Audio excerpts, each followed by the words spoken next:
സ്കൂളും കോളേജും തുറന്നു. ഇപ്പോഴേ തന്നെ മനസ്സിലൊരു ടെൻഷൻ ഉണ്ട്. ഓഫ്, ഇത്തവണയും പൈസ ഇല്ല എന്ന് പറഞ്ഞിട്ട് അമ്മയും അച്ഛനും ട്രിപ്പിന് വിടാതെ ഇരിക്കോ എന്ന് അല്ലേ? ഇപ്പൊ ആ തോന്നല് വന്നില്ലേ? എന്നാ പിന്നെ രക്ഷപ്പെട്ടു. ഇപ്പോഴേ തൊട്ട് സേവ് ചെയ്യാന്നുള്ളതാണ്.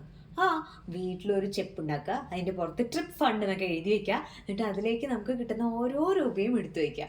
ട്രിപ്പിന്റെ സമയമാകുമ്പോൾ അത് കഴിഞ്ഞിട്ടുള്ള പൈസയല്ലേ അന്വേഷിക്കണ്ടു. അല്ലെങ്കിൽ ചിലപ്പോൾ ആവശ്യത്തിനുള്ള പൈസ നമുക്ക് ഇതിൽ നിന്ന് തന്നെ കിട്ടും. ശരിക്കും നമ്മുടെ ലൈഫിൽ എത്ര എത്ര സന്തോഷങ്ങളാണ് നമ്മളിതുപോലെ കയ്യിൽ പൈസ ഇല്ല എന്ന് പറഞ്ഞ് കളയണേ. ശരിക്കും പറഞ്ഞു കഴിഞ്ഞാൽ നമ്മുടെ ജീവിതത്തിൽ ഒരുപാട് കാര്യങ്ങൾ നേരത്തെ തന്നെ പ്രെഡിക്റ്റ് ചെയ്യാൻ പറ്റും. അതായത് നേരത്തെ നമുക്ക് അറിയാവുന്നതാണ്. ഇപ്പോൾ ഒരു കല്യാണം വരികയാണ്, അല്ലെങ്കിൽ ഇപ്പോൾ ഒരു ട്രിപ്പ് പോകേണ്ടി വരികയാണ്, ഓർ നമുക്ക് വേറെ എന്തെങ്കിലും ആവശ്യങ്ങൾ വരികയാണ്. ഇതൊക്കെ നമുക്ക് നേരത്തെ കൂട്ടി അറിയാവുന്നതാണ്. എന്തിനു പറയുന്ന ഒരു പ്രസവം അല്ലെ, മരണവും അതേപോലെ അസുഖങ്ങളും മാത്രമാണ് നമുക്ക് അറിയാത്തതുള്ളത്.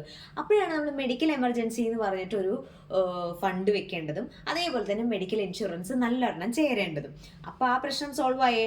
ബാക്കിയുള്ള പ്രശ്നങ്ങൾക്ക് ചെയ്യേണ്ടത് എന്താണെന്ന് വെച്ചാൽ നമ്മൾ കൃത്യമായി ഓരോ ആവശ്യത്തിനും ഓരോ ഡബ്ബ വെച്ച് അതിലേക്ക് കാശ് ഇടുക. അതിന് കാശ് എവിടെയെന്ന് വെച്ചാൽ അധ്വാനിക്കണം, വെറുതെ കിട്ടില്ലല്ലോ. ഇനി നമുക്ക് കിട്ടുന്ന പൈസയെ ആവശ്യം, അത്യാവശ്യം, അനാവശ്യം എന്നും പറഞ്ഞു മൂന്നായിട്ട് തരംതിരിച്ചിട്ട് ആ കാറ്റഗറിയിലേക്കൊക്കെ വേണ്ടി മാത്രം, അല്ലെങ്കിൽ അങ്ങനെ ഒരു ചോദ്യം ചോദിച്ചിട്ട് മാത്രം നമുക്ക് കിട്ടുന്ന പൈസ ചെലവ് ചെയ്യാം.